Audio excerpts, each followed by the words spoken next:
할렐루야. 오늘 귀한 예배 오신 여러분, 또 영상으로 예배를 드리게 될 여러분 진심으로 환영하고 축복합니다. 우리 옆 사람과 인사합시다. 잘 오셨습니다. 예배 승리합시다. 하나님은 영이시니 예배하는 자가 성령과 진리로 예배할진지라 하셨습니다. 이제 여러분 모두를 성부와 성자와 성령 이름으로 진심으로 예배에 초대합니다. 다 같이 신앙 고백하심으로 주 예배 시작하겠습니다. 전능하사 천지를 만드신 하나님 아버지를 내가 믿사오며 그 외아들 우리 주 예수 그리스도를 믿사오니 이는 성령으로 잉태하사 동정녀 마리아에게 나시고 본디오 빌라도에게 고난을 받으사 십자가에 못 박혀 죽으시고 장사한 지 사흘 만에 죽은 자 가운데서 다시 살아나시며 하늘에 오르사 전능하신 하나님 우편에 앉아 계시다가 저리로서 산 자와 죽은 자를 심판하려 오시리라. 성령을 믿사오며 거룩한 공예와 성도가 서로 교통하는 것과 죄를 사하여 주시는 것과 몸이 다시 사는 것과 영원히 사는 것을 믿사옵나이다. 아멘. 자리에 앉으시고 찬송가 73장을 다 같이 부르시겠습니다.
그래서 신중훈 집사님 기도하시겠습니다. 다 같이 기도하겠습니다.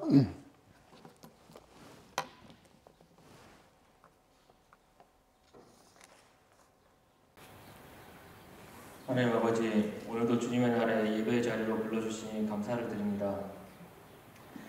상한 10년 가지고 주님 앞에 나왔습니다. 거룩한 성령님께서 이 시간 임재하셔서 우리 예배를 주관하여 주시고 홀로 영광 받아주시고 위로하여 주옵소서. 좀처럼 종식되지 않는 코로나 팬데믹으로 인해서 우리의 삶이나 예배나 모두 많이 위축되어 있습니다. 그런데 이제는 또 러시아의 우크라이나 침공으로 인해서 많은 안타까움과 분노 또는 3차 세계대전이나 핵전쟁에 대한 불안으로 세계의 이목이 집중되며 하루하루 보내고 있습니다. 하나님, 그래도 우리는 이런 때일수록 더욱 하나님을 바라볼 수 있게 하여 주옵소서.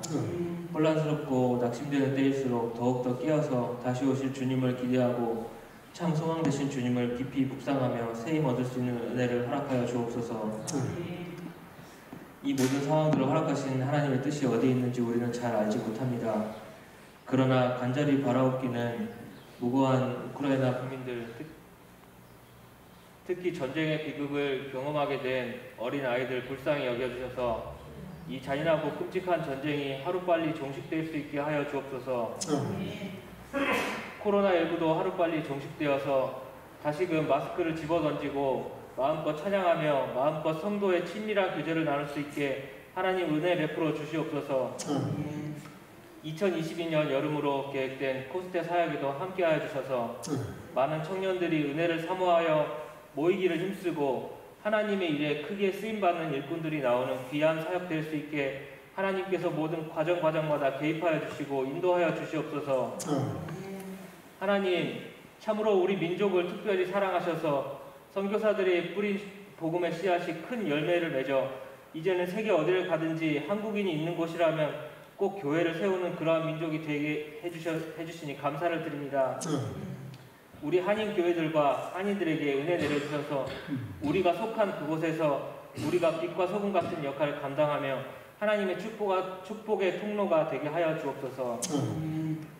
또 우리 대한민국도 다음 대통령이 누가 되든지 대통령은 대통령대로 또 국민은 국민대로 자신의 맡은 바 임무에 충실해서 세계 속에서도 좋은 본이 되는 대한민국 될 수 있게 하나님 축복하여 주옵소서. 하나님, 우리가 베를린 선교교회 공동체로 하나님 우리를 베를린 선교교회 공동체로 불러 모아주셨으니 감사합니다. 더욱더 서로의 필요와 어려움에 귀 기울일 수 있게 하시고 서로 도우며 하나님께서 기뻐하시는 교회 될 수 있게 하여 주옵소서. 주님 앞에 나와 예배드리는 이 시간 성령과 진리로 예배하게 하시고 하나님께서 기뻐 받으시는 예배 되게 하여 주시옵소서. 말씀 선포하시는 목사님께 함께하여 주셔서 영육간의 강건함 성령 충만 허락하시고 살아있는 진리의 은혜의 말씀이 살아있는 진리의 은혜의 말씀 선포하시는데 부족함 없을 수 있게 하여 주옵소서. 예수님 이름으로 기도했습니다. 아멘.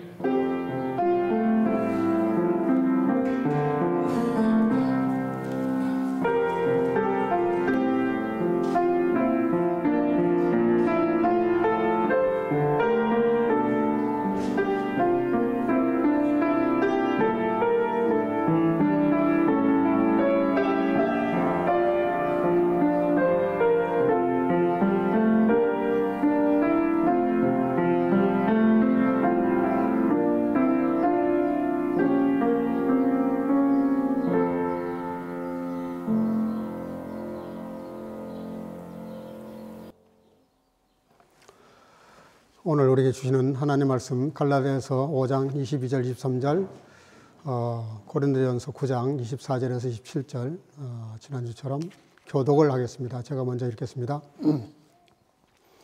오직 성령의 열매는 사랑과 희락과 화평과 오래 참음과 자비와 양성과 충성과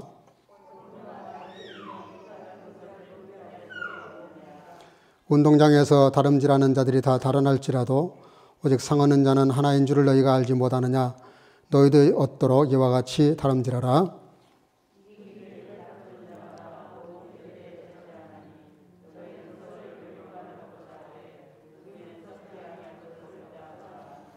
그러므로 내가 다름질하기를 향방 없는 것 같이 아니하고 싸우기를 호공치는 것 같이 아니하여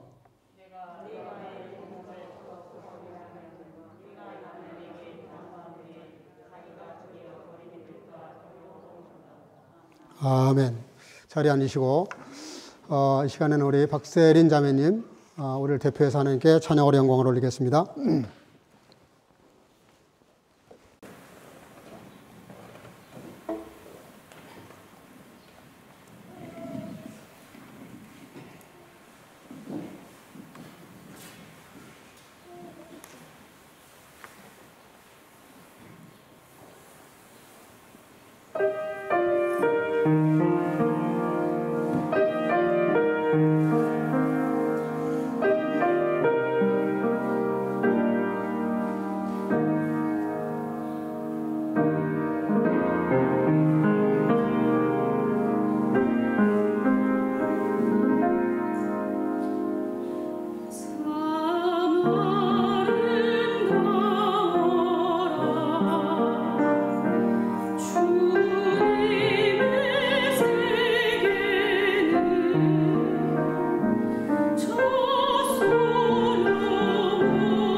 귀한 찬양 감사합니다.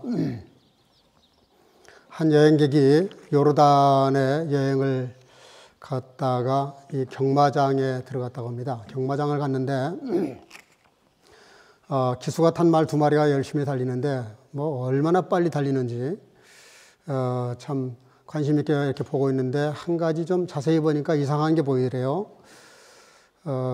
앞서 달리는 말은 약간 이제 노쇠한 말인데 굉장히 버겁게 달리는 것 같아. 근데 그 뒤따라가는 말은 굉장히 젊고 힘이 넘치는데 이상하게 추월을 안 하는 거예요. 충분히 추월할 수 있는 말처럼 보이는데 근데 결국은 그렇게 몇 바퀴 돌더니 골인을 했습니다. 여행객이 그 감독에 가서 물었답니다. 내가 보기에는 이게 2등 달리는 말이 충분히 이길 것 같은데 왜 추월을 안 하고 못하고 그렇게 했는지, 그리고 버겁게 앞에서 달리는 말이 아무리 봐도 그거는 1등할 말 같지가 않은데 어떻게 그런 일이 있을 수 있냐고 물었더니 감독이 그렇게 대답을 하더래요. 앞에 달렸던 말이 맞다고, 힘이 버겁게 달린 건데 그 말이 뒤에 따라오는 말에게 추월당하는 순간 절망을 한답니다. 오랜 시간 동안 그렇게 달려왔던 말인데 이제 노쇠해서 더 이상 달릴 수가 없는데 한번 추월을 당해버리면 어린 말에게 자기가 졌다는 그런 패배감 때문에 그 말을 폐차해야 된다고. 근데 그렇지 않게 되면 이 말이 자신감이 있어서 그래도 내가 아직은 쓸만하다, 이래서 한 몇 년은 더 달려줄 수 있는 그런 상태가 된다는 겁니다. 그러면서 뒤에 따라오는 젊은 말도 일부러 그렇게 한 것인데 추월을 하지 못하게 한 것은 이게 한번 그렇게 지금까지 1등했던 그 말을 이겨먹게 되면 굉장히 자만해진다 그래요. 나중에는 기수의 말도 듣지 않고 통제불능에 빠진다고 합니다. 그래서 그 절제를 가르치고 또 컨트롤할 수 있는 말로 훈련시키기 위해서 앞서 나가기를 그렇게 원하지만 허락하지 않으면서 그 말에게는 절제를 가르친다는 그렇게 설명을 하더라는 것이죠. 그게 뭐 짐승 말뿐이겠습니까? 우리가 인생을 살아가면서 어떤 사람들은 자기가 있는 힘 120%를 발휘하려는 사람이 있고 어떤 사람은 100이라는 힘이 있는데 70만 쓰는 사람들도 있습니다. 좌우 앞뒤를 봐가면서 이렇게 배려를 하는 것이죠. 자기 힘을 이렇게 조율할 수 있는 것. 사실은 그것이 절제라는 의미인데, 오늘 본문 24절에 이런 말씀이 있습니다. 운동장에서 다름질하는 자들이 다 달릴지라도 오직 상을 받는 사람은 한 사람인 줄 너희가 알지 못하느냐. 너희도 상을 받도록 이와 같이 다름질하라. 바울 사도가 우리 신앙생활하는 저와 여러분들에게 있어서 신앙생활을 하나의 이게 경기, 달리는 경기에 비유를 해서 오늘 교훈을 하고 있습니다. 우리가 잘 아는 대로 이 고린도 지역은 그리스 지역입니다. 그래서 그때 당시에 그 그리스 지역으로 현재의 올림픽과 같은 그런 이스트미아라고 하는 그런 경기가 있었는데 2년마다 열렸다고 해요. 여기서 레슬링, 마차 경기, 또 달리기, 경마, 권투, 또 짐승하고 이렇게 결투하는 거, 뭐 이런 몇 종목이 있었다고 합니다. 그래서 이 경기에 임해서 우승을 하기 위해서 그 이스트마의 경기에 참여하는 사람들이 그 훈련소에 들어가게 되면 10개월 동안 그 통제를 받는다 그래요. 자유가 없어지고 완전히 그 훈련소에 자기를 맡겨야 되는 거예요. 선사를 해야 되는 거예요. 그래서 자기 개인적인 것은 다 통제당하고 그 안에 들어와서 잠자는 거, 먹는 거, 일어나는 거, 휴식 시간, 훈련 방식, 모든 걸 그 안에 있는 감독들에게 지시에 따라야 됩니다. 굉장히 많은 것들을 제재하고 개인적인 것은 허락되지 않는 그런 엄격한 규정이 있었다고 합니다. 그 상황을 지금 염두에 두고 바울 사도가 우리 신앙생활도 같다는 거예요. 우리가 이렇게 하나님 나라에 도달할 때까지 개인적으로 부름받던 재림하라 하시던 우리가 하나님의 나라를 섬겨갈 때 우리 인생이 다할 때까지 우리가 이런 절제된, 통제된 그런 삶이 필요하다고 말을 합니다. 그래서 성경은 우리가 승리자가 되기 위해서 어떤 신앙생활을 해야 되는가 그 전제가 있는데 제일 잘 나와 있는 성경이 찾아보니까 히브리서 12장인 것 같아요. 히브리서 12장을 가서 보면은 우리가 어떻게 해야 모든 그 인생 경기에서 승리할 수 있는가, 신앙생활에서 승리할 수 있는가, 가장 정말 멋진 인생 또 멋진 신앙생활을 할 수 있는가에 대해서 기록하고 있습니다. 히브리서 12장 2절 이렇게 말씀하십니다. 믿음의 주여 또 온전케 하시는 이 예수를 바라보자. 저는 그 앞에 있는 즐거움을 위하여 참았다. 그런 말씀이 나오는데 그 여기 바라보자는 말, 믿음의 주여 또 온전케 하신 예수를 바라보자는 그 바라보자는 말이 아프론테스라는 말씀입니다. 아프론테스. 이 바라본다는 이 말의 뜻이 뭐냐면은 집중해서 눈을 떼지 않는 거예요. 지속적으로 그걸 계속 바라보는 거예요. 뚫어지게. 그런 뜻을 갖고 있습니다. 그러니까 우리가 이제 인생을 살면서 혹은 뭐 개인적인 그런 삶도 마찬가지죠. 삶의 목표가 이렇게 왔다 갔다 하는 사람이 있어요. 오늘은 이거 할까? 내일은 또 저거 할까? 좀 해보다가 안 되면 또 때려치우고 다른 거 해볼까? 자꾸 이렇게 갈짓자 걸음을 걷는 사람들이 있어요. 세상에서도 이건 바람직하지 않는 모습이죠. 뭔가 한번 목표를 정했으면 좀 끝을 보려고 하는 마침내 신앙이 있어야 되거든요. 뭔가를 끝까지 한번 해봐야 되는데 인내가 모자라서 아니면은 자꾸 그 마음이 흔들려서 삶의 목표와 목적이 흔들리는 사람들. 그래서는 안 된다는 것이죠. 그 운동선수들에게 물어보면 한결같이 그런 말을 해요. 그 롤 모델이 있어요. 나는 누구처럼 노래하고 싶다. 누구처럼 경기하고 싶다. 누구처럼 펜싱하고 싶다. 축구하는 사람, 누구처럼 나는 축구하고 싶다. 예, 테니스 하는 사람 다 물어보세요. 자기에 대한 롤 모델이 있어요. 나는 그 선수를 본받고 싶다. 우상처럼 그렇게 흉내를 내면서 처음에는 모방을 하지만 나중에는 그 선수를 뛰어넘지요. 우리의 신앙생활에 물론 롤 모델은 우리 예수님인데 우리가 예수님처럼 되는 것 될 수는 없어요. 우리가 정말 아무리 죽었다 깨나도 예수님처럼 되는 건 불가능해요. 그러나 우리의 삶의 목표가 적어도 예수님, 성경은 그렇게 권하죠.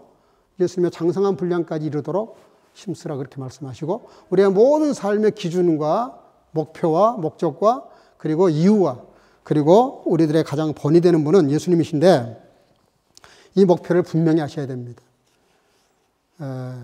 물론 우리가 인생을 살다가 보면 궤도를 바꿔야 될 때가 있어요. 이건 정말 아니다 싶을 때는 바꿔야 됩니다.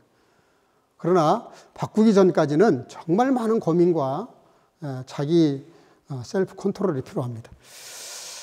두 번째는 우리가 승리하려고 그러면 잘 참아야 됩니다. 히브리서 12장 2절 거기 보면 제가 앞에 읽었습니다마는 중반절에 저는 그 앞에 있는 즐거움을 위하여 십자가를 참으사 그랬고 3절에 죄인들의 이같이 자기에게 거역한 일을 참으신 자를 생각해라. 지금 이 히브리서 말씀은 예수님을 지금 모델로 하고 하시는 말씀이에요. 예수님조차도 그 앞에 있는 목표가 분명하셨다는 거예요. 그래서 예수님 참으신 이유가 예수님도 삶의 목표가 분명해요. 그건 뭐예요? 하나님의 뜻을 이루는 겁니다. 저와 여러분들을 이 땅에서 구원해 내시는 겁니다. 그게 예수님의 이 땅에 오신 목적이었고 또 그 삶이 거기에 초점이 맞춰져 있어요. 초점이. 이스라엘 백성들을 구하려고 오셨는데 이스라엘 백성들을 구원시키려고 오신 그 예수님을 정면으로 거부하고 비난하고 핍박하고 모함하고 온갖 방법을 동원해서 결국은 예수님을 십자가에까지 끌고 올라가죠. 근데 자기를 위해서 오신 분인데 사람이 그렇게 무지합니다.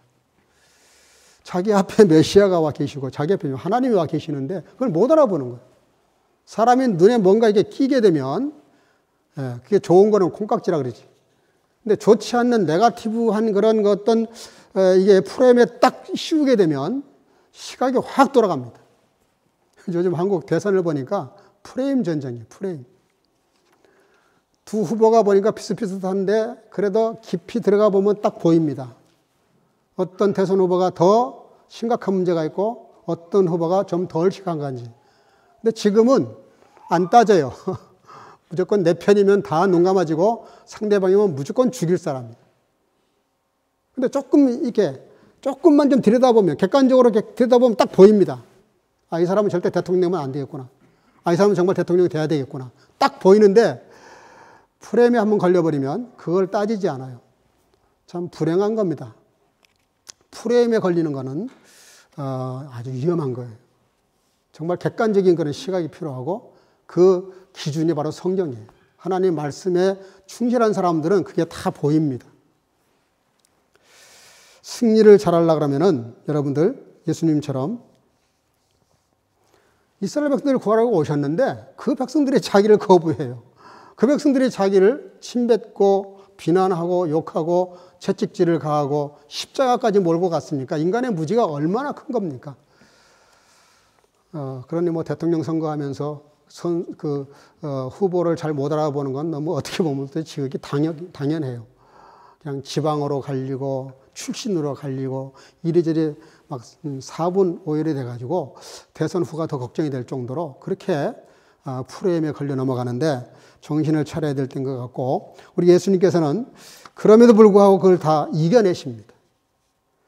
이런 것들을 다 이겨내는 게 참 중요해요. 그래서 히브리서 12장 1절 중반절에 얽매기 쉬운 죄를 벗어버리라는 말씀이 나옵니다. 얽매기 쉬운 죄를 벗어버려라. 이게 얽매기 쉬운 게 뭡니까? 바로 그런 거예요. 프레임에 얽매기 쉽고요. 어떤 사람은 게을러요. 어떤 사람은 너무 네거티브해요. 어떤 사람은 너무 이렇게 편향되어 있어요. 어떤 사람은 너무 치우쳐버려요. 어떤 사람은 또 끈기가 모자라요. 그래서 이 잘못된 버릇, 습관 이런 것들을 벗어버리라는 것이죠. 패배의식이라든지 냉소주의라든지 열등감, 우월감 다 좋지 않습니다. 그리고 남을 판단하고 비판하는 거 다 옳지 않아요. 운동복을 갈아입듯이. 그렇잖아요. 뛰는 사람이 신사복 입고 양장 입고 하이힐 신고 뛸 수 없잖아요. 뛰려면 이렇게 뭔가 몸을 운동복부터 갈아입어야죠. 그런 것처럼 벗어버려야 될 것은 벗어버리라는 것이에요. 정말 자기가 하고 싶은 공부가 있으면 그 분야 외에는 관심을 다른 걸 좀 끊어야 됩니다. 근데 그걸 끊지를 못하면 아무것도 할 수가 없어요. 근데 가장 중요한 게 뭐냐면 승리자가 되려고 그러면 오늘 본문 제2본문에는 뭐라고 말씀하시냐면 따라합시다. 절제. 절제. 오늘 성령의 9가지 열매 중에서 마지막 번, 첫 번은 사랑이고요. 끝은 절제예요. 왜 절제가 필요하냐면 사랑도 절제가 필요하다는 뜻이 됩니다. 그 가운데 있는 건 말할 것도 없지만 사랑이 얼마나 좋은 거예요. 근데 그것도 절제가 필요하다고 성경은 말하고 있어요. 오늘 본문 25절, 이기기를 다투는 자마다 모든 일에 절제하나니 저희는 썩을 면류관을 얻고자 하되 우리는 썩지 아니할 것을 얻고자 하노라. 자, 여기 이기기를 다투는 자마다, 이기기를 치열하게 싸우는 사람들마다 반드시 필요한 덕목이 하나 있는데 그건 절제라는 거예요. 절제. 이 절제의 언어의 의미가 몇 가지 있는데요. 절제라는 말이 앵크라투오마이라는 말을 씁니다. 앵크라투오마이. 이 셀프 컨트롤이라는 뜻인데요. 자기를 제어한다는 거예요. 자기를 제어하고 자제하고 혹은 그만두거나 혹은 삼간다 그런 뜻이 있습니다. 독일어 성경에는 어떻게 번역했냐면은 enthält sich alles Dinges. 그러니까 어떤 것만이 아니라 모든 것들을 삼가한다는 거예요. 모든 것들. 아무리 좋은 거라도 모든 분야에서 그래서 alle Dinges 그랬어요. enthält sich alles Dinges. 그리고 독일어 성경에는 절제라는 말, 오늘 본문 갈라디아서 5장 23절에 나와 있는 그 절제라는 말을 코이샤이트라는 말을 썼어요. 좀 의외죠?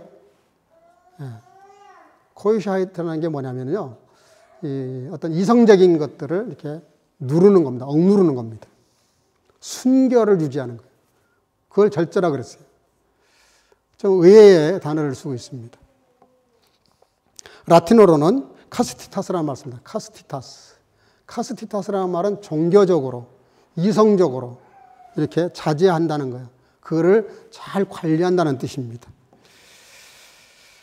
여러분들, 절제 덕목에 대해서는 우리가 더 강조할 필요가 없을 만큼 굉장히 중요한 덕목 중에 하나입니다. 절제. 당시 그리스 사람들이 네 가지, 반드시 젠틀맨들은 네 가지 이 항목에 대해서 늘 염두에 두고 있어야 되는 단어가 있었습니다. 그게 뭐냐면 첫째가 지식, 두 번째가 용기, 세 번째가 정의, 그리고 네 번째가 절제였어요. 놀랍죠? 한 인격체가 인격자로서 삶을 이렇게 유지해가는 것, 품위를 유지하는 것 중에서 지식도 필요하고 용기도 필요해요. 또 정의도 필요해요. 근데 이 모든 것들이 어디서 가능하냐면 절제에서 가능합니다. 절제. 이 절제된 삶. 절제 그러니까 우리 집사람이 생각이 나네. 진짜 얼마나 절제하는지 몰라요. 모든 불을 다 꺼요. 가능하면 촛불을 켭니다. 우리 집 규모에 비해서는, 전기요금이 다른 집에 비해서는 정말 작게 나와요. 왜냐하면 그 전기세도 교회에서 내주는 건데 절제해야 된다는 거지. 불을 다 꺼요. 하해충, 저희 집이 거의 포수보다는 하해충입니다. 그 틀면 정말 온 집이 따뜻하고 좋아요. 근데 다 꺼요. 다 끄고 옷을 다 입자는 거예요. 우리 집에서도 이렇게 옷을 다 입고 있습니다. 다 끕니다, 하해충을. 저는 또 추운 걸 잘 못 견디거든요. 난 추우면, 조금만 추우면 감기 들어요. 그러니까 딱 내가 앉아서 아르바이트 하는 그 아르바이트 침묵 그것도 반으로 갈라져 있는데 내가 일하는 그 책상 그것만 딱 하나 켜줘요. 나머지는 다 아웃이야. 웬만한 건 다 걸어 다니려고 그래. 지금 뭐 이게 러시아, 우크라이나 전쟁이 나가지고 난리가 났는데 이게 진짜 아까 뭐 기도도 하셨지만 뭔 일이 벌어질지 몰라. 이 푸틴이라는 사람은 예측 불허의 사람이고 고집이 또 이 보통 고집이 아니에요. 그러니 지구촌에 지금 모든 자연이 망가져서 가능하면 차를 타지 말고 우리 작은 딸도 차를 탈 수 있는데도 차를 안 사더라고. 그 앞가제 때문에 나라도 하나 줄여야 된다 그러면서 차를 안 타요. 그러니까 이 절제라는 게 독일에 살면서 저도 배운 게 뭐냐면 이 절제입니다. 모든 걸 절제. 시장을 가도 그래요. 그냥 가지 않아요. 어디가 더 싸고 어떤 것이 어딘 더 싸고 이걸 찾아다녀. 그 시장을 봐요. 그게 얼마나 중요한지 모릅니다. 그래서 그리스 사람들은 두 가지 큰 덕목을 말하는데 너 자신을 알라. 그리고 너를 다스려라. 소크라테스가 그러나요? 너 자신을 먼저 알라. 그랬는데 알고 그 다음에 자기를 다스리는 거. 이게 얼마나 중요한 덕목인지 모릅니다. 오늘 저희 본문에서 썩은 면류관을 위해서도 절제하는데 하물며 우리 영적 나라, 영원한 가치를 위해서 우리가 얼마나 절제해야 되겠냐. 얼마나 육체를 죽이고 절제해야 되겠냐고 성경은 강조하고 있어요. 여러분, 예수님도 절제를 가르치셨습니다. 우리가 잘 아는 대로 마태복음 14장에 보면은 오병이어 사건이 나오죠. 오병이어 사건. 버릇떡 5개 물고기 2마리로 5,000명을 먹이고도, 실제로는 2만 명이 넘는다 그러는데, 그런데 예수님께서 뭐라고 말씀하시냐면 다 먹고 난 다음에, 배불리 먹고 난 다음에 뭐라 하시냐면 남은 걸 거두라 그래요. 거뒀더니 12광주리가 나왔어요. 이게 굉장히 중요한 포인트입니다. 예수님은 그걸 거둘 필요 없어요. 그걸 거두면 째째하게 뭐 그럴 수 있냐, 그럴 수도 있는데, 예수님의 말씀은 무슨 얘기냐면, 예수님은 말씀 한마디로 얼마든지 오병이어 몇 천만 번이라도 할 수 있어요. 뭐 죽은 자가 살아날 정도고 세상을 말씀 한마디로 지으신 분인데, 그거 먹고 남은 쓰레기를 뭐 하려고 거둡니까? 짐승들도 먹어야 되는데. 근데 그걸 거두라 그러세요. 그게 뭐냐면 절제하는 겁니다. 뭘 절제해요? 기적을 베풀 수 있는 힘과 능력과 은사와 이런 것도 절제하시는 거예요. 정말 우리가 믿어야 되는데 안 믿으니까 거기에 필요해서 기적을 베푸신 것이지, 주님은 우리가 자연 원리를 통해서 얻기를 더 원하세요. 기적 좋아하는 사람 치고 제대로 사는 사람이 없어요. 늘 여행을 바라보고 감나무 밑에서 감 떨어지기를 입 벌리고 기다리는 사람들이 많습니다. 자연 원리는 그렇지가 않아요. 여러분, 절제를 못하면 무슨 문제가 터지는지 아십니까? 절제를 못해서 터지는 게 바로 중독이라는 거예요. 알코올 중독이 왜 생깁니까? 절제 못해서 그래요. 술을 뭐 건강을 위해서 마실 수 있잖아요. 진짜 건강을 위해서 한 잔 이렇게 마시는 건 나쁘지 않지만, 이게 잔을 마신단 말이죠. 그게 절제를 못하는 거예요. 절제를 못하면 술 중독. 도박도 그렇잖아요. 그냥 게임으로, 잠깐 즐기는 시간으로 하면 좋은데, 이게 빠져서, 이게 절제를 못하니까 도박 중독에 빠지는 거예요. 아니, 뭐, 서핑하는 게 뭐가 나쁩니까? 웹서핑하는 거. 뭐, 구글링 같은 게 왜 나빠요? 근데 이게 빠져버리면 중독되는 거예요. SNS에 중독이 돼버리면, 내가 어떤 사람 보니까 하루 종일 이걸 들고 있어요. 하루 종일 이걸 들고 다녀. 이거 안 보면 그냥 뭐 손이 떨리는지, 뭐가 어떻게 되는 건지, 이걸 한국 방문할 때마다 지하철 타서 앉아있어 보면 정말 가관이에요. 그걸 구경하고 있어요, 이렇게 제가. 한 사람도 핸들을 들지 않은 사람이 없어요. 계속 뭔가 두들기고, 그걸 듣고 막 하는데, 이거 중독이 된 거죠. 어디 가면은 SNS 금식이라는 말이 나왔겠어요. 어떤 사람은 또 일 중독에 빠진 사람들도 있어요. 일 중독. 쉬는 거를 모르고 계속 일만 하는 사람도 있는데, 뭐든지 절제를 못하면 건강을 해치거나 문제가 터집니다.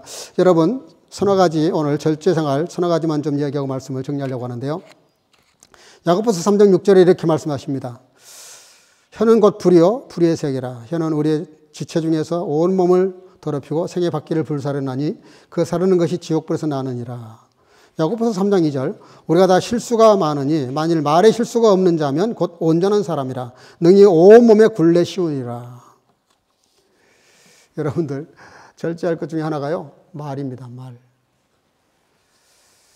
그 쓸데없는 말을 해가지고 참 사람 마음 상처 주고, 자기도 후회하고 듣는 사람도 기분 상하고, 그냥 거기까지만 했으면 좋은데 오버를 해가지고 더 말을 해가지고 그냥 이렇게 후회하는 사람들 많죠. 성경은 말에 실수가 없으면 온전한 사람이라고 말을 하는데, 성경은 이 언어에 대해서 정말 강조를 합니다. 신앙의 말을 해라. 듣는 사람으로 하여금 은혜가 되는 말을 해라.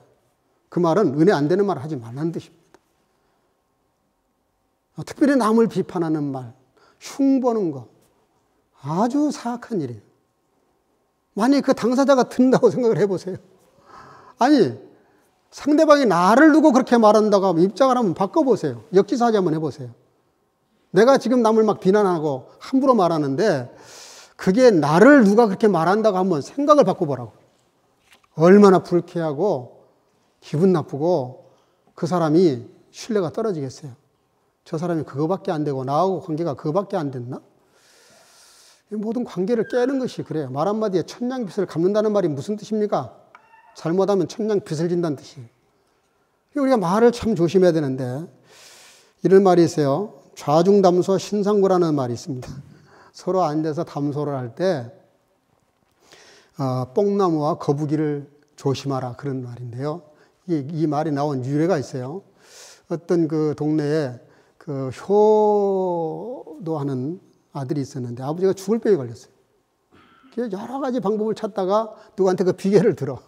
그 비결이 뭐냐 그랬더니 천년 묵은 거북이를 끓여서 먹이면 낫는다. 그러니까 이제 거북이를 잡으러 다닙니다. 하나 얻었어요. 그 거북이를 잡아가지고 집에 오다가 너무 지쳐가지고 뽕나무 밑에서 잠이 들었어요. 근데 그 뽕나무 밑에서 잠이 들었는데 거북이가 웃으면서 그 젊은이를 이렇게 비웃는 거예요. 네가 나를 잡아서 끓여서 네 아버지 주려고 그러는가 본데 어림도 없는 소리. 나는 아무리 100년을 나를 끓여봐라. 난 안 죽는다. 네가 나를 몰라서 헛수고한다. 이러고 했더니 그 뽕나무가 한마디 합니다. 웃기는 소리하고 자빠졌다. 다른 나무로는 안 되지만 나를 장작으로 만들어서 떼면 너 죽잖아. 그렇게 얘기를 하는데 이 친구가 자다가 어려움없이 그 말을 들어요. 그래서 그 뽕나무를 잘라다가 끓여서 아버지를 살렸다는 얘기입니다. 그 천년 묵은 거북이도 그렇고 뽕나무도 그렇고 왜 쓸데없는 말을 해가지고 그 말 한마디 때문에 자기 인생을 망쳤다 그런 얘기를 하는 거예요. 여러분 오죽하면 성령께서 임하셨을 때 초대교회 성령이 임하셨을 때 첫 번째 은사가 뭡니까? 따라합시다. 성령이 말하게 하심을 따라. 성령이 임하시자마자 제일 먼저 나타난 이적이 뭐였냐면 기적이 뭐였냐면 그 증거가 뭐였냐면은 사람의 말을 닫게 하고 성령의 말하게 하심을 따라 말하게 했다는 거예요. 그만큼 우리들의 언어가 문제가 됐다는 거예요. 이 언어는요 창조력이 있습니다. 굉장한 파급이 있어요. 말 한마디에 정말 뭐 대선에 당선될 수도 있고 떨어질 수도 있어요. 사람이 언어로 번제하기 때문에 보십시오. 바벨탑 사건에서 그 벌이 뭡니까? 바벨탑을 쌓아가지고 하나님하고 한번 겨뤄봅시다고 했던 그 사람들이 내린 벌이 뭐예요? 구음이 하나였는데 언어를 혼잡하게 하셨다 그랬어요. 같은 민족인데 언어가 안 통하게 만들어버린 거예요. 다른 방언을 만들어버린 거예요. 그게 그래서 많은 왜곡가 생긴 것은 하나님의 벌 중에 하나입니다. 그뿐입니까? 뭐 같은 말을 해도 못 알아듣는 사람이 있잖아요. 이 소통이 안 되는 건 벌 중에 하나예요. 두 번째는 성경의 이 식욕에 대한 절제를 많이 말합니다. 에덴 동산에서 아담 하와가 범죄 타락한 원인이 뭡니까? 먹는 문제였어요. 생각해 보세요. 에덴 동산에 먹을 게 널려 있었잖아요. 얼마나 많은 먹을 것이 좋은 것들이 많아요. 시중에 팔고 있는 그 무화과가 뭐 선악과라 그러는데 뭐 그렇게 추측을 할 뿐이지만 그 무화과 뭐 별로 맛도 없잖아요. 근데 그 많은 먹을 것들이 있는데 왜 하필이면 무화과입니까? 왜 선악과를 따먹습니까? 먹는 식욕을 충동한 거죠. 봤더니 범직도 하고 먹음직도 있다 그랬어요. 그것 때문에 레시퍼들이 음식만 맛있게 만드는 것이 아니라 데코레이션을 해요. 같은 음식이지만 거기다가 데코레이션을 해가지고 아주 맛있게 보이게 한단 말이에요. 더 맛있죠, 실제로. 근데 선악과가 그랬다는 거죠. 사단이 최초의 인간을 타락시킨 방법 중에 하나가 먹는 문제였어요. 먹는 걸로 타락시켰어요. 다니엘이 바빌론의 총리가 될 때도 뭐였어요? 먹는 문제였잖아요. 왕이 먹는 음식을 주니 얼마나 고맙고 감사합니까? 감지덕자고 먹어야지. 포로 신분에. 근데 그거를 정면으로 문제를 삼아가지고 환관장에게. 그래서 결국은 그 먹는 문제를 해결을 받습니다. 다니엘이 그 바벨론의 총리가 되기 전에 바벨론에서 그는 왕이 주는 음식을 거부할 수 있을 정도로 신앙의 절개가 있었다고. 여러분들 정말 이 먹는 음식 조심해야 됩니다. 왜냐하면 예수님께서 40주야를 줄이셨을 때 사단이 제일 먼저 걸어온 시험이 뭡니까? 돌로 떡 만들어 먹어라. 돌로 떡 만들어 먹어라. 얼마나 멋있는 일입니까? 진짜 폼나잖아요. 응? 돌덩어리를 말씀 명해가지고 떡이 얼마나 멋있어요. 보기에도 멋있고 과시할 수도 있고 줄임배 40일 굶었으니 얼마나 배가 고프겠어요. 저는 2주일 금식했더니 죽겠더구만. 제가 제일 길게 했던 게 2주일 금식했어요. 근데 2주일 금식하고 나니까 정말 눈을 감아도 눈을 떠도 하얀 쌀밥에 김치 탁 얹어서 먹는 그게 막 보여. 예? 얼마나 배가 고픈지. 여러분, 왜 사단이 예수님이 그렇게 40주야를 금식으로 기도하셨을 때, 그것도 성령이 이끌림 받아서 하셨을 때 왜 음식 문제를 걸었을까? 에덴 동산에서 음식 문제 가지고 아담을, 하와를 무너뜨렸잖아요. 그러니까 예수님도 무너뜨릴 수 있다고 사단은 생각한 거예요. 예수님 뭐라 그래요? 사람이 떡으로만 사는 것이 아니다. 떡도 필요하다는 뜻입니다. 떡으로만 사는 것이 아니다. 떡도 필요하지만 하나님의 입에서 나오는 말씀으로 사는 것이다라고 단호하게 물리쳐 버리십니다. 여러분, 우리가 이 먹는 것 중에서도 특별히 조심할 것들이 많이 있는데 스탠퍼드 대학에 미셸이라는 박사가 있는데 이분이 재미있는 실험을 했어요. 무슨 실험을 했냐면은 미국에는 마시멜로우라고 하는 그 솜사탕 같이 이렇게 생긴 거 있어요. 말랑말랑한 거. 그걸 가지고 아이들을 653명을 끌어 모아놓고 한 공간에 모아놓고 그걸 다 하나씩 나눠줬어요. 그리고 15분 동안 먹지 않고 참으면 하나 더 준다. 이렇게 했는데 놀랍게도 15분 지나기 전에 3분의 2가 다 먹더래요. 하나 더 안 먹고 그냥 이거 먹고 말래 하고 다 먹더래요. 3분의 1만 먹지 않고 참아서 하나씩 더 줬답니다. 이 교수가 15년 후에 조사를 해봤어요. 그 653명을 추적을 해보니까 그때 15분 참아서 하나 더 받았던 아이들은 대학 입학 성적도 좋았고 대학 생활도 잘했고 직장 생활도 잘하고 있더래요. 그리고 대부분이 성공을 많이 했는데 참지 못했던 아이들을 보니까 그 중에 어떤 아이들이 많이 나왔냐? 술 중독, 마약 중독, 비만, 그리고 사회생활 적응을 잘 못하는 친구들이 많더라는 거예요. 여러분, 이 인내라고 하는 거, 이 절제한다는 거, 절제하지 셀프 컨트롤이 안 된다는 거는 보통 문제가 아닙니다. 잠언 25장 16절에 이렇게 말씀하십니다. 너는 꿀을 만나거든 조카리만큼 먹으라. 과식함으로 토할까 두려우니라. 이게 무슨 얘기입니까? 적당히 먹으라 이 말이에요. 아무리 맛있다고 많이 먹지 말고 적당히 먹어라. 토할 만큼 먹지 마라. 특별히 성경은 술에 대해서 많이 경계를 합니다. 전 세계적으로 이 술 문제 때문에 얼마나 많은 문제가 생기는지 몰라요. 술값으로 지출되는 돈이 어마어마합니다. 제가 인용하지 않지만 어마어마한 돈이 나가요. 독일 속담에 물에 빠져 죽는 사람보다 술독에 빠져 죽는 사람이 더 많다는 말이 있어요. 미국 속담에는 인간의 두뇌에 알코올을 붓는 것은 돌아가는 기계에다가 모래를 뿌리는 것과 같다. 중국 격언에는 처음에는 사람이 술을 마시고 다음에는 술이 술을 마시고 나중에는 술이 사람을 마신다. 스페인 격언에는 술은 악마의 피다. 프랑스 격언에는 술상이 길어지면 목숨이 짧아진다. 한국에는 술 취하면 개가 된다. 그런 말이 있어요. 다들 나라마다 술에 얽힌 이야기가 많다는 뜻입니다. 바울 사도가 디모데에게 네 건강을 이유로 해서 필요할 때는 술 좀 마셔라. 그런 권면이 나옵니다. 그건 약으로 먹으라는 뜻입니다. 약. 약으로 먹는 술은 술이 아니죠. 그건 약이죠. 근데 이게 좀 심해지면 문제가 된다는 말씀을 하십니다. 그래서 로마서 13장 12절 14절에 술에 관계된 말을 이렇게 말하고 있어요. 밤이 깊고 낮이 가까웠으니 그러므로 우리가 어둠의 일을 벗고 빛의 갑옷을 입자. 낮에와 같이 단장히 향하고 방탕과 술 취하지 말며 음란과 호색하지 말며 쟁토와 시기하지 말고 오직 주 예수 그리스도로 옷 입고 정욕을 위하여 육신의 일을 도모하지 말라. 술 취하는 거 하지 말라는 거예요. 그것이 단순히 알코올만 말하는 게 아닙니다. 정신을 똑바로 차리라는 거예요. 술 마신다는 게 뭡니까? 물론 우리의 신진대사를 돕는 것도 있지만은 정신을 흐리게 하지 말라는 거예요.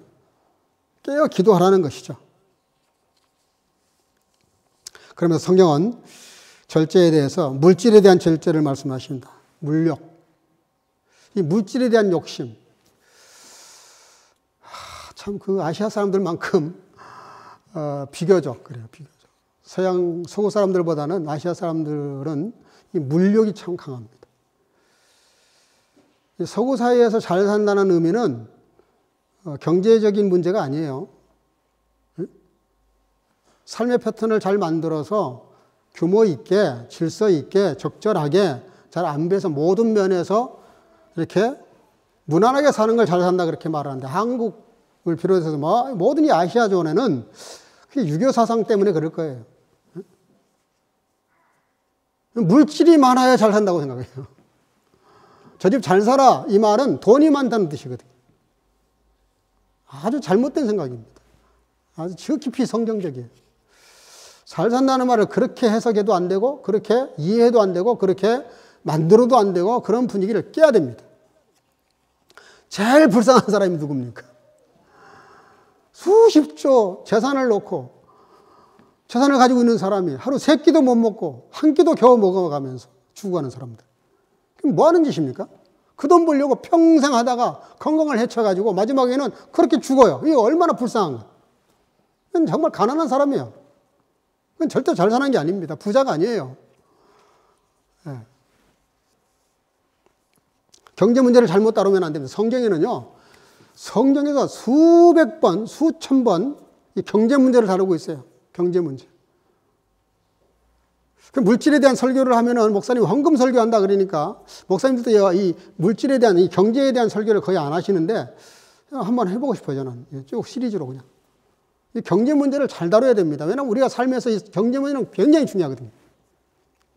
여호수아 7장에 보면 여호수아가 여리고성을 함락하죠.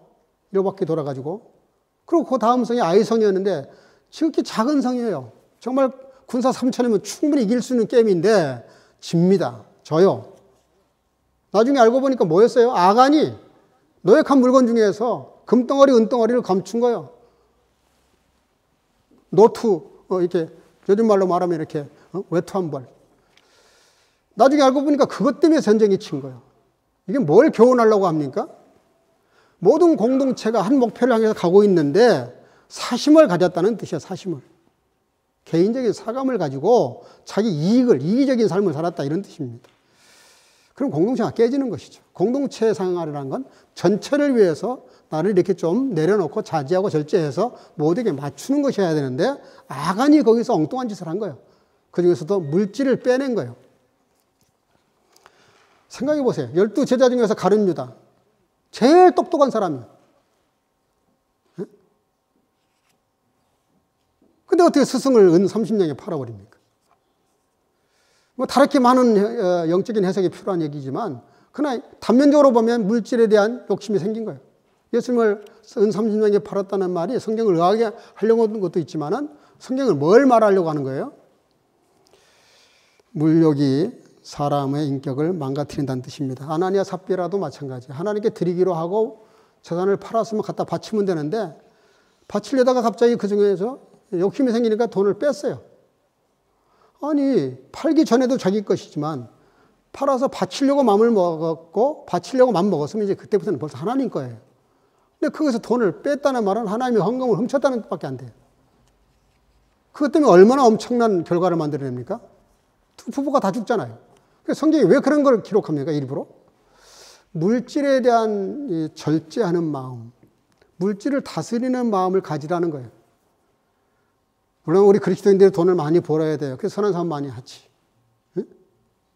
우크라이나가 저렇게 어려운 상황에서 지금 선교사님들이 수십 가정이 있는데 다 지금 피난 나와가지고 그 주변에 지금 있는데 너무나 어려워요.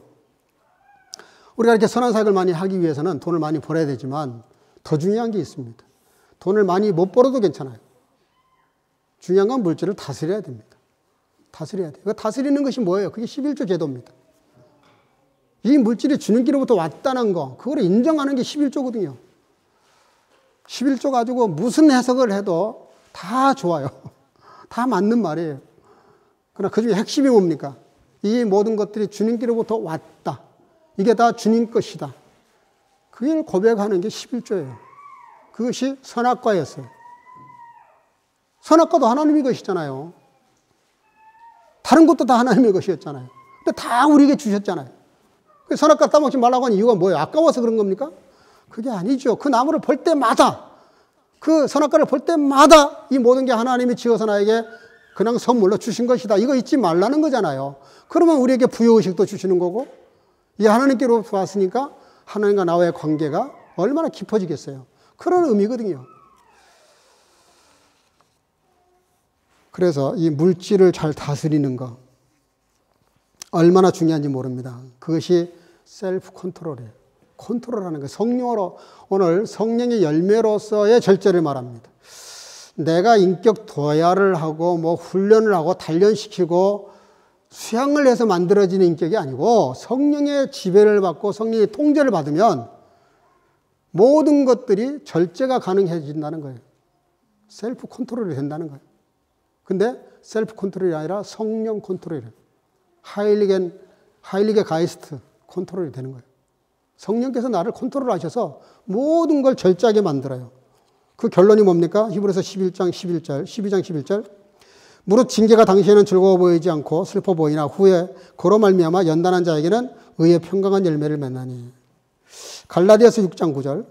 우리가 선을 행하되 낙심하지 말지니 피곤하지 아니하면 때가 이름에 거두리라. 오늘 본문 말씀 25절 다시 한번 반복하는데, 이기기를 다투는 자마다 모든 일에 절제하나니 저희는 썩을 멸류관을 얻고자 하되 우리는 썩지 아니할 것을 얻고자 하노라. 세상 올림픽에서도 메달 하나 얻자고 엄청난 피나는 노력을 합니다. 노력하고 훈련하고 절제를 합니다.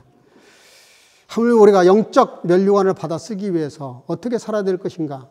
그게 오늘 말씀의 초점입니다. 바울 사도는 그렇게 말해요. 경기하는 자들.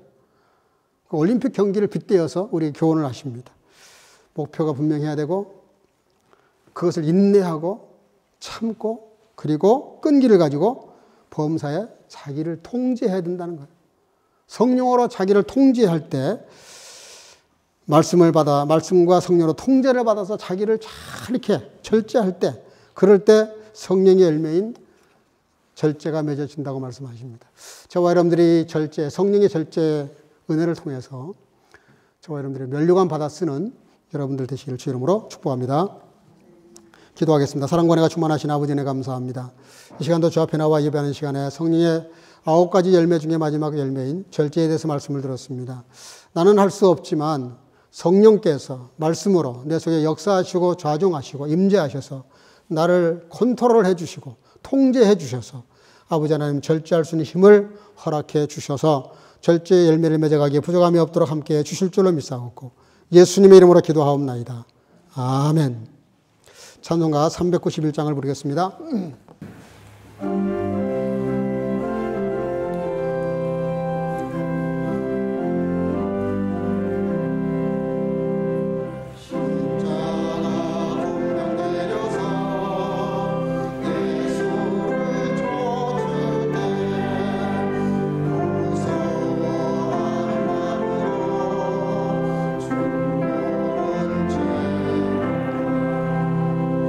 나의 주 그리스도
살아계신 아버지 하나님, 거룩한 주를 허락하시고 주 앞에 나와 예배하는 시간에 공수로 내게 보이지 말라고 말씀하신 주의 말씀을 따라서 여러 모습으로 예물을 드렸습니다.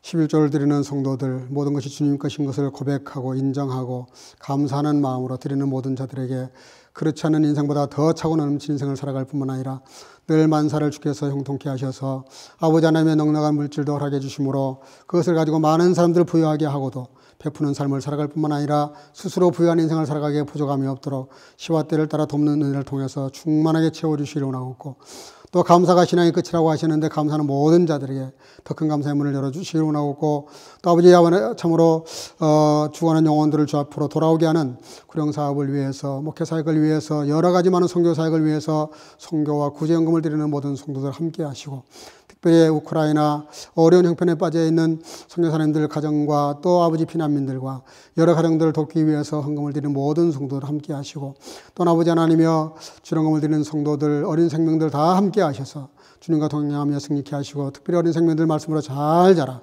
부모의 자랑이 될 수 있도록 함께 하시기를 원하옵고, 또 아버지 하나님 온라인으로 예배를 드리는 모든 성도들 함께 하셔서 차오는 넘치는 은혜로 같은 복으로 채우시고 함께 해 주실 줄로 믿사옵고, 예수님의 이름으로 간절히 축복하고 봉헌하며 기도하옵나이다.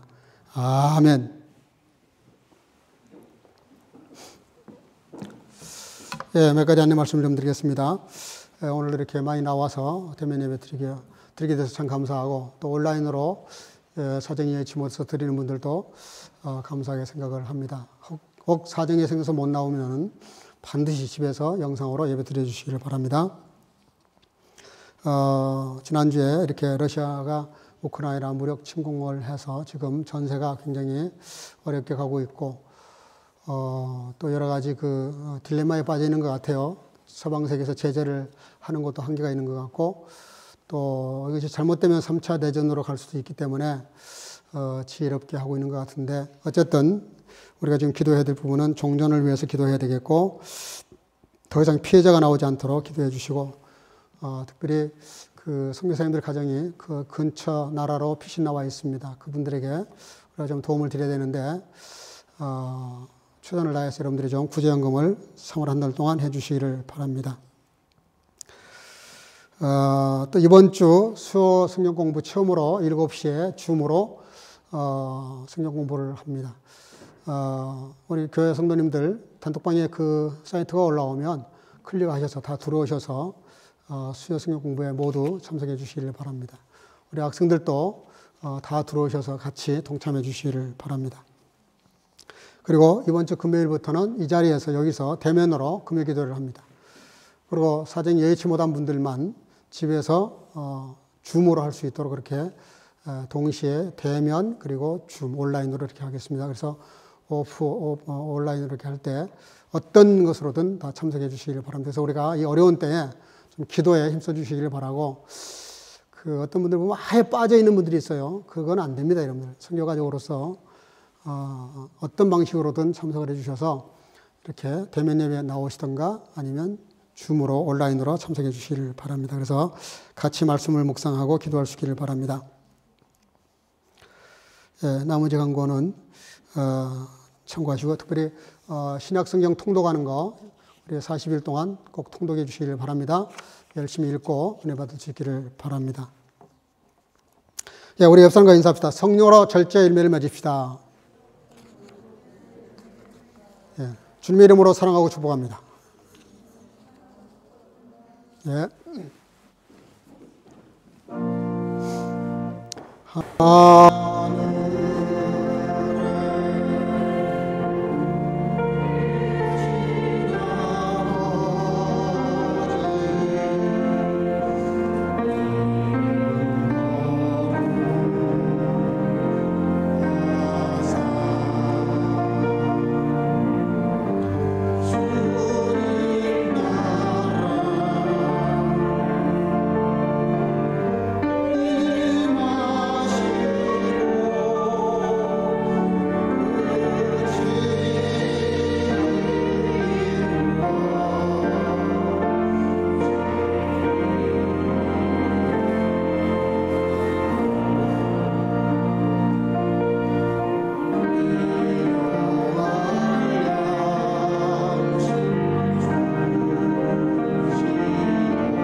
ein jeglicher aber, der da kämpft, enthält sich alles Dinges, jene also, dass sie eine vergängliche Krone empfangen, wir aber eine unvergängliche.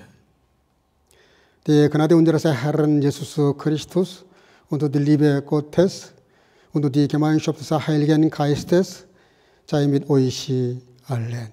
아멘. 이기기를 다투는 자마다 모든 일에 절제하나니 저희는 썩을 면류관을 얻고자 하되 우리는 썩지 아니할 것을 얻고자 하노라. 이제는 우리 구주 예수 그리스도의 놀라우신 은혜와 아버지 하나님의 극진하신 사랑하심과 성령의 교통으로 충만케 하심이 성령의 열매인 절제의 성품을 다듬어가기 위해서 성령으로 늘 통제를 받고 언어생활과 경제생활과 의식주 생활을 다스리고 통제함으로 절제의 성령의 열매를 맺어가기를 마음속에 결단하고 돌아가는 살아난 선교가족과 영상으로 예배드리는 모든 주의 지체들 머리마다 이제로부터 영원토록 함께 있을지어다. 아멘.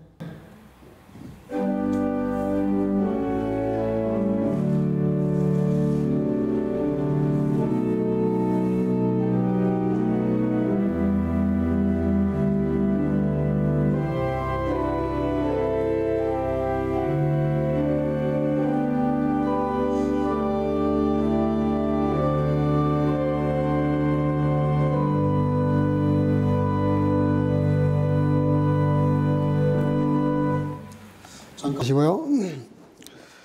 네, 지난 주말에 우리 송건호 형제님 나오지는 못했지만 영상으로 예배드리고 있습니다. 생일 축하를 하도록 하겠습니다.